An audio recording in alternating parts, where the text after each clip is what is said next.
Good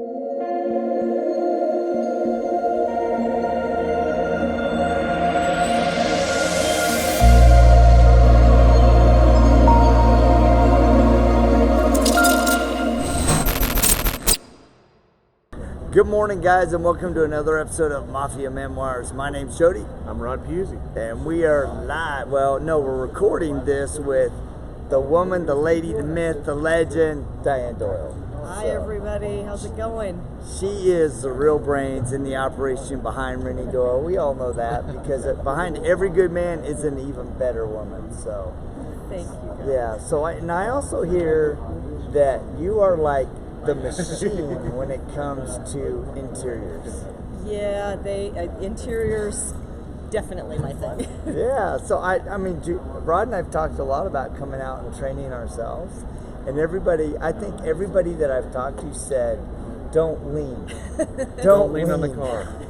Don't lean on the car. That's like the common theme, so. No, it makes me nuts. You spend days correcting the paint, and then it's like, yep. It makes me nuts. Grinding it. Yeah, you create these awful habits, and then, Yeah, it's awesome. So that one of the things about that is I don't think people understand that you are heavily involved in the training.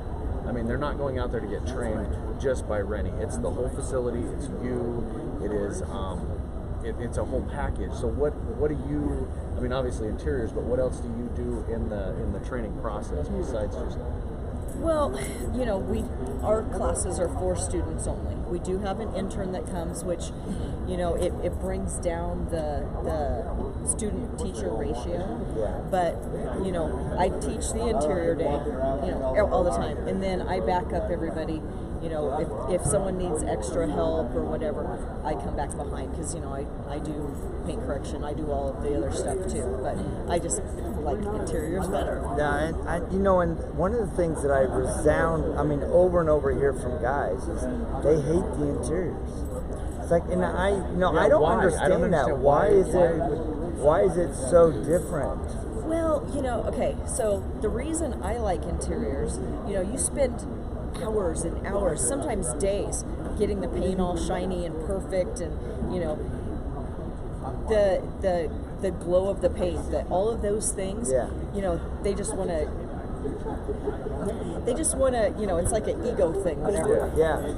But the thing that makes me crazy is 2 days later, 5 days later, you see him drive it through the automatic car wash, and you're like, all that work. Yeah. Or they've got their bucket without their grit guard, and it's like, and I get to see it as it's driving around. Yeah. Because you see the cars that you detail, right? Yeah. And I'll see it, and it's like, okay, I just spent 2 days on that, and it looks like, a soup sandwich already. It's not even a week. And so I like the interiors because, first off, that's where they live. Right. You got to kill all You're the there germs. most of the time when you're driving a car. You're inside the car. You're not outside. Well, and Exactly. I know and I don't have to see it. Yeah. Until it comes in next time. And I think you hit on something. I think guys like the shiny object. It's like, hey, that's what I did. You can see it from the outside. But like my wife, she hates it when our car's messy on the inside. Absolutely. I mean, if there's something on the ground or anything, it drives her crazy. So one of the other things I don't think people know is that you do the skills validation for the IDA. Yes. Both Renny and I are recognized trainers for the IDA. And we actually integrated into our class. So, with the skills validation, there's only so many recognized trainers for the skills validator, right? And so, a lot of people that don't have one right in their immediate area, if they want skills validated, they go to Mobile Tech, or, they have to fly to, or drive very far to the closest, RT. And so we've already got them there. They've already flown to us, whatever. So, it's kind of one-stop shopping. We try and make it, and the IDA is so important. That what they're doing, the steps and stuff that they're taking is amazing. It's great. And so, it's something that, we believe in and want to support. So, go ahead. Talk about the new facility. A lot of people know it, but a lot of people don't. You guys have really stepped up the game. You guys have gone like over the top with the facility. So we have, Big Bear is what it is. It's a small town. We finally found the perfect spot. And so we've been looking for years, and we finally found it. 5,000 square foot shop. It was originally a place where they, rebuilt hot rods and all of that. So when we found it, it was filled with stuff. I mean, just insane. Yeah, I saw the pictures of it, and it was unbelievable. Chris Woolman was there. Oh my helping gosh, you, yeah. And so, we did the floors, everything. And so, it's still a little bit of a work in progress. We, are making improvements weekly. So, it's gonna take a minute, but the facility's wonderful. Right, and what I understand is now that's allowed you to kind of section it off and make areas where you can do certain things that are kind of isolated, if you will, but still part of the bigger facility, which is fantastic because most people don't have you're getting trained, but you're getting pampered. People aren't going to go home to a 5,000 square foot No, shop, they're getting worked and they're trained. getting worked, but I also like getting, the idea that they are getting an experience at your location. Not just education, but they're coming to a pristine facility, pristine tools. You're touching every tool, every pad, and you're really trying to teach them how to elevate their game. Right. Not only as a detailer, but as a business owner. You talked about that yesterday in your interview with the ladies. It's like, we need to be better business owners. Well, first and foremost, with anything, if you don't have the foundation of the business, you can be the best detailer in the world, but if you're not solid business-wise, you're not going to make the money because you're not set there. And so, you've got to be a businessman and entrepreneur first, and then, go from there. The skills obviously and are that huge. that is a hard thing for a lot of people because they are the idea that you don't want a job for yourself, you want a business. There's a distinct difference between a job and a business because everybody can get a job and you're just working. I can come to work for you, right? That's a job and I make good money, but it's not a business. A business generates revenue for you, and it's different. Exactly. One of the things that I always find interesting, you ask people, what's your why? And it's like, well, I want to fire my boss. I want to do this. Okay, if you fire your boss, you've got to be the leader. You got to be the boss. And what happens is people think, okay, I'm going to fire my boss. They don't realize the business side. Now that's their primary role, and so that gets skipped over. Yeah. Well, one of the things that I really love about you and Renny is, and you saw it very clearly last night at the 8th annual gathering of detailers. That was a phenomenal event at SEMA. If you guys missed it, it was phenomenal. It was just amazing. But Renny always gives extreme respect and deference and honor to you. And I love that because it really does take a team, especially when you have a relationship like you guys have. So talk about how has that been building a business together and keeping your relationship solid. Well, he's my best friend. We do everything together: search and rescue, the military. If he's out of town, we go to lunch together every day. So he's first and foremost my best friend. So that helps a lot. Do we butt heads? Oh yeah. I get fired, he gets fired. It happens. Yeah. But you have to work that. But the thing that we do that I think has made it happen, we have a 7 to 7 rule. Okay. Yep. 7 in the morning till 7 at night. That's business time. And from 7 at night till 7 in the morning, we don't talk business. It's only family, us, kids, whatever. And you have to be able to stop, put the brakes on. And there's times they'll be like, oh, I've got to tell him this. It'll be 7:30 and he'll go. It's the same thing. He'll do it and I'm like, we're after time. Talk about it tomorrow. And that, honestly, because you get, as a small business owner, you get you're so invested, that it consumes your life, and you have to have a life outside of it. Well, and if That's you what you're don't working do for. that, you forget what's really important, right? And the reason you're doing this is not because there's a physical love of money. You don't like roll around in cash and take your money out to lunch with you because you love it, right? I mean, we all have to have money, and we do the things we love to do, and we want a certain lifestyle, but you've got to remember why you do it. You got to stop and look down. My wife and I, years ago, Renny came to our place and sat down, and he was talking to us about it, and my wife and I just started this, and she basically did the same thing. She's like, in the evenings, you're mine. You turn the phone off. I don't care which customer's calling you. You're done. You're not answering the phone. And so we do the same thing with each other. I remind her. She reminds me. It's like, hey, it's time to, put them down. And you got this many hours with your kids in the evenings, and then they're off. Their homework, their bed, their to school. So you got to spend the time doing what's important to you. Yeah. Well, back to that. I don't like to be on camera. I don't like He always does it, but I mean, he is so contagious, and so I am so blessed to have him. I mean, he's just, I just. And I think it's mutual. I think I know he we know it adores is. you, and I think that's beautiful, and I think that's part of what attracts people to you guys is they see this really strong relationship, not only in business and that you guys are having an impact, but that you have a solid relationship, and I think that's really good. The other thing, as I was watching you, Sydney, cosmetology gal, and the other gal from IG, I forget her name. Bernice, yeah, thank you. But I mean, to see the impact of women in the industry is phenomenal. Yeah. But I think what it is a lot of it is it's just like years ago women didn't feel like they could be assertive because they would be looked at as as the B word or whatever, right? You take somebody like Diane or you guys, Kelly Mangan. You guys don't have to be like a dude, which would command respect. You just it's different. When you're working with you guys, it's just this is what you're doing, and I think people have got to take the ego out of it.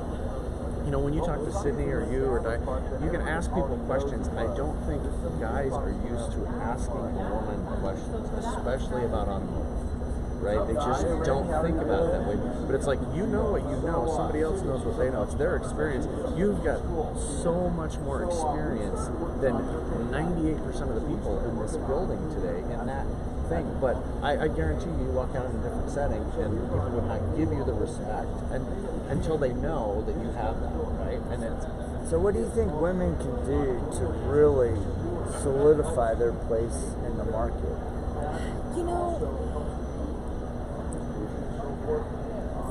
Have your skills together. Have your business together. We do have to work a little bit harder because, the stereotypes and everything else. Yep. But you don't have to over the top prove. You don't. The people that, I'm this, I'm that, usually aren't. Yeah. The ones that, go by example, prove by example. Yeah. And so, it's just like, with any business owner, whether it's male or female, focus on your business, focus on your family, And so, we're seeing, the women in detailing more. Yeah. But, it's everybody should be treated the same. Oh, yes, absolutely. And But the problem is, the gals that aren't more not serious, but when they're the glamour kind of thing, right. or the sell whatever. They're making it harder for us because people don't take us serious because they think that they have to be that. Yeah. Right. And it's an old mentality that sells, right? And you don't, like, for instance, your daughter, the first time we were at Air Force One, Ryan came in and instantly people started talking about who she was. And I automatically knew. I'm like, okay, I know the house she grew up in. And I've heard stories of what she does and where she's at, how much training she's got. But I still think even in that environment, there's some people, especially I'm going to say somebody that's of our age, that has a harder time. And there's certain situations where we just be like, hey, Ryan, can you come look at this and tell me what the hell I'm doing Because I have no idea. I've done this 4 times and it's already screwed up. And she's like, well, try this, because really you need to get in here. And that, I think there's a different mentality of, I'm going to say in the training world, I think it's easier personally for women to train in that situation. Because at the point where guys drop their ego, I think they're more receptive to hearing it from a woman than they are from a man. Because there's a certain amount of unspoken cocky jerkwad stuff that you have to deal with. Cobra, baby. Yeah, you don't want to bow down to that and admit you don't know something. But when you don't know something, you don't know it. Just hey, I don't know. Yeah. You know, we have a rule at work, and it's like if you are struggling for X number of minutes, raise your hand. I need help. And it's still one of the hardest things for people to do. They're like, well, I spent the last 3 hours. I'm 3 hours. Just raise your hand. Raise your hand. 15 minutes we could have had you just on corrected the you and get out of the weeds. So Yeah, I guess one of the things too, like, because I have 2 daughters, and I always tell them, I'm like, be so good that your work makes it no excuse that anybody can't give you respect. It's like just dominate what you do, whatever it is. Be so good that they can't ignore you. And that, I mean, look at cosmetology. You cannot ignore her. Look at that Sydney. good. I don't care who you are. If you go to Sydney, beautiful. They're classy, beautiful, smart, talented women. And I love that. You know, Bernice, they're all just amazing. Yeah. Without being. Yeah, the gal that runs 3D in Oxnard, California, phenomenal. Oh yeah, phenomenal. Very smart businesswoman. That place is awesome. There was constant traffic. I mean, you go into Sydney's shop. I'm telling beautiful. you, if you think you got a clean shop that's set up well, no way. We go into a lot of shops, and I'm like, you guys need to step up your game, because if I were a client, you don't want to drive your car in for a detail into a crappy, dirty shop. If you can't clean your floor, how are you going to clean my car? You want to hear something funny that always cracks me up? So, usually detailers are OCD, and they self-proclaim, oh yeah, I'm OCD, I have to, I can't stand to have this or that. And you look at their shop, and you're like, okay, you're OCD. I mean, did you leave it like on the other side of the garage door? Because this is a hot mess, so you can't, the OCD thing, it always makes me laugh. That's because, funny. I mean, like you said, these shops, it's like, oh my gosh, there's it's like, yeah, completely disordered. That's yeah. But they're OCD. Yeah. Only in certain areas. Yeah. So we're self-selected. So obviously you guys are trainers. So what tips or what would you recommend people at that beginning level and that mid-level? Because I think we got a lot of people in the industry that are just starting. They're trying to build their business, or they've been in it for a while and they've kind of stagnated. Right? They're just there. Get training. Get training, work smarter, not harder. People will be like, oh, I'm going to do it for a couple of years and then, go get training. The learning curve is completely cut in half if you get your training, and so, well, I don't want to go and, not know anything. The people that come in that don't, it's like this easily workable wall of clay. Yeah. You don't have the bad habits. You don't, So, yeah, I would say, and then don't, it's hard. Long hours, nose to the grindstone. Your why is, you want to fire your boss, you want a better life for your family, all of this. But then you jump in, and it's 7 days a week, 12 hours a day. What are you working for? Okay, you're going to turn around, and your wife. True why? Exactly. Are you doing it for ego, or are you doing it for your family? Because if you're working 12 hours a day, 7 days a week, your kids aren't going to know you. If the wife and kids are even still there when you get home, family. Focus on your wife. Yeah, I love that. So, well, guys, we are at SEMA. If you're dropping by today, it is Thursday. Obviously, we're recording this, so I don't know how I'm going to tell you to come visit us, but we've just had a phenomenal 3 days at the P&S booth here at SEMA. Bob and Dave Phillips and Renny and Diane have been phenomenal hosts. We're here And it's been a great 2 days. I mean, the event last night with the 8th Annual Gathering Detailers was over the top excellent. And it's just Hopefully every we year. see more people next year. I Oh, know, absolutely. Every year Everybody's it's better. invited. Yeah. Everybody's invited, and that's what I loved. It's like I talked to everybody, other software companies, other detailers, other manufacturers, and I even saw the rag company visiting with another manufacturer, and they're like, how can we bounce ideas off? And it's all about elevating everybody, right? Elevating the industry. There's enough so. work for everybody. Oh yeah, Absolutely. there's mean, tons. There's Yeah. Well, guys and gals, thank you so much for joining us for another episode of Mafia Memoirs. We will catch you next week, same time, same bat channel. Thank you so much for having me. Oh, No, we're so absolutely. glad to have you. Anytime. So, Anytime. see ya. Bye.